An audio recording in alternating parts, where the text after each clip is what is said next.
Podcast de l'article de Rachid Boufous publié sur l'odj.ma. L'auteur a intitulé son article « Du pain et des jeux ». Il commence son article ainsi. Fatih Arutini Yaovmi a été incarcérée avec son mari, après avoir écopé d'une peine de 2 années d'emprisonnement ferme.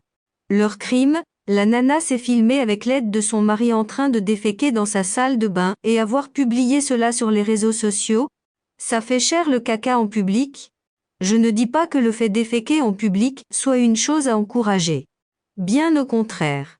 Jusqu'ici la dite Fatia se contentait de montrer son derrière, enveloppée dans une mince couche de tissu, tout en faisant le ménage chez elle, en mode drip Geffaf, la frappe de serpillière comme on dit en Darija de chez nous. Ses compétences ménagères vont pourtant lui générer des centaines de milliers de vues quotidiennes, qu'elle saura monnayer à travers sa chaîne YouTube, en euros ou en dollars, sonnant et trébuchant. Il faut dire que les chaînes des réseaux sociaux payent les producteurs de contenu au-delà de 10 000 vues. D'autres chômeurs et chômeuses feront de même.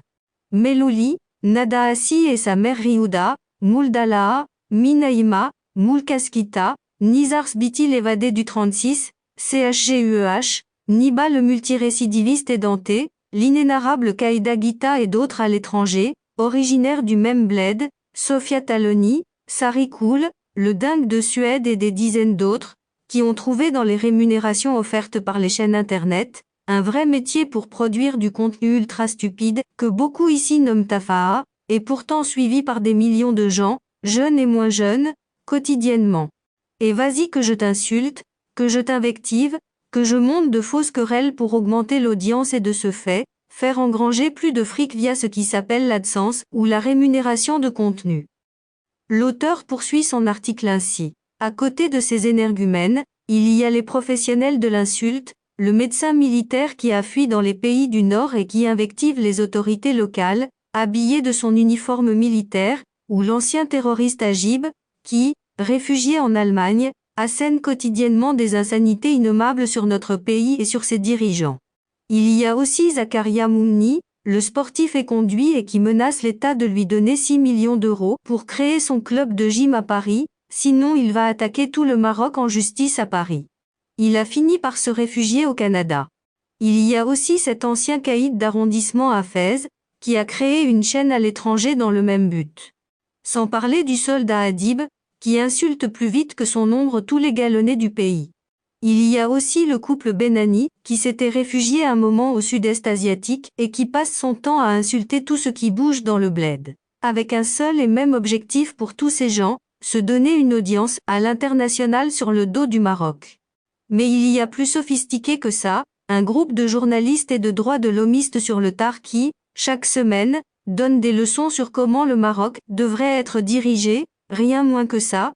Alors que s'ils étaient aux affaires, ils ne sauraient même pas par où commencer. Au-delà de ce barnum multicolore, c'est bien la liberté d'expression permise dans ce pays de manière volontaire depuis une vingtaine d'années, et surtout la démocratisation de l'accès à l'Internet qui ont permis l'éclosion de toute cette faune bigarrée, au-delà du contenu, qui est souvent sujet à caution. Je pense qu'il ne faut pas interdire, ni censurer tous ces gens.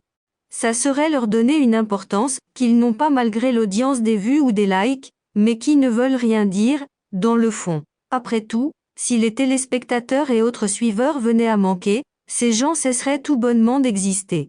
Sans public accro, pas d'audience.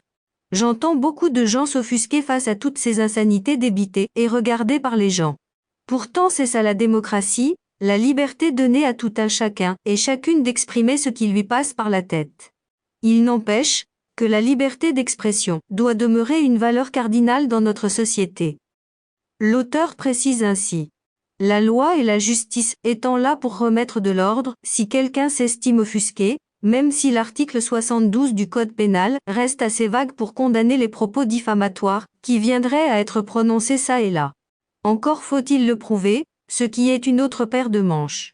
Et puis si des parents pudiques ne veulent pas que leurs enfants regardent ça, ils n'ont qu'à filtrer l'Internet de leurs enfants ou leur acheter des téléphones Nokia à l'ancienne, où il n'y a ni Internet, ni YouTube, ni Instagram, ni Facebook ni TikTok, juste Snack, le petit serpent qui grandit et qui finit par se mordre la queue, ce qui est de l'ordre de l'impossible, les parents ne voulant pas gérer la terrible fronde de leur bambin.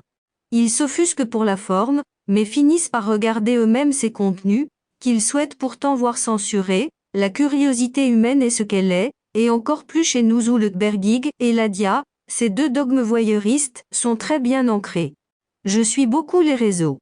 C'est un formidable laboratoire de notre époque, incertaine et dingue.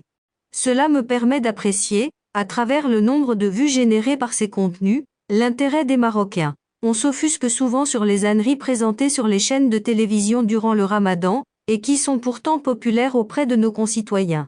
Ces âneries plaisent pourtant au plus grand nombre, et chaque année s'ébissent petit à, les médias étatiques en remettent une couche dans la bêtise, le cervellement et l'acculturation de la société entière. Peut-être que c'est voulu à ce moment précis de l'année, connu pour une hausse vertigineuse des denrées de première nécessité, et qu'on cherche ainsi à donner du pain et jeu à la plèbe, de peur qu'elle ne se révolte contre les gouvernants. La Rome antique et nos sociétés contemporaines sont similaires.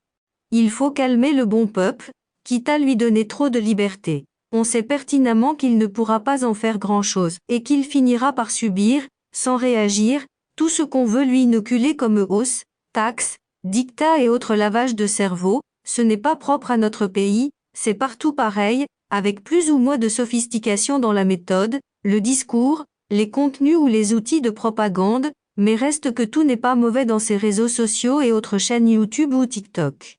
On peut y suivre des documentaires divers et variés, des débats intéressants, écouter de la musique, voir des pièces de théâtre, ou écouter durant de longues heures des podcasts magnifiques ou des livres audio inoubliables, le tout, gratuitement. L'auteur précise sa pensée ainsi. Les Marocains ont su tirer profit de l'accessibilité offerte et à bas prix à l'Internet.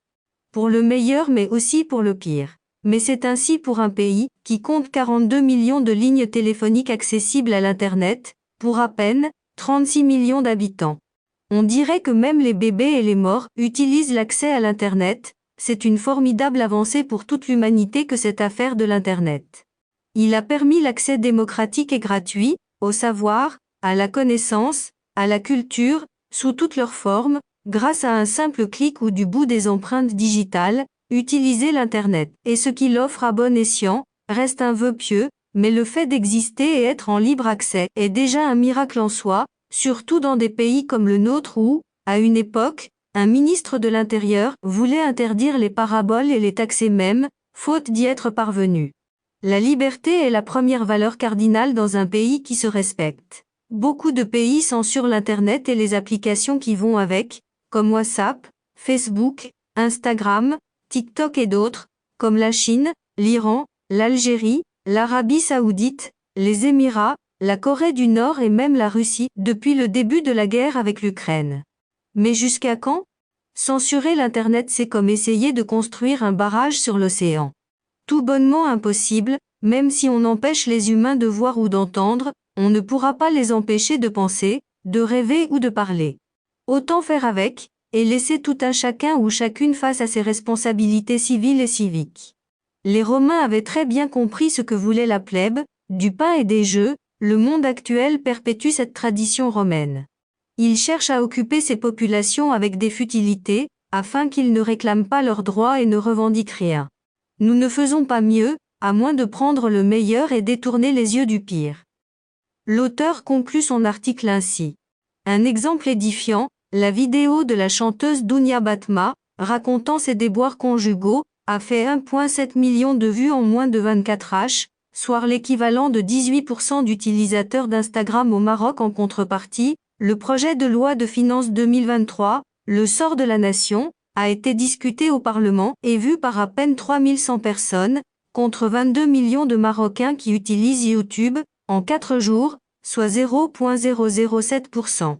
Une réalité amère et cruelle, du pain et des jeux je vous dis. Rédigé par Rachid Boufous et lu par l'intelligence artificielle de l'ODJ Media.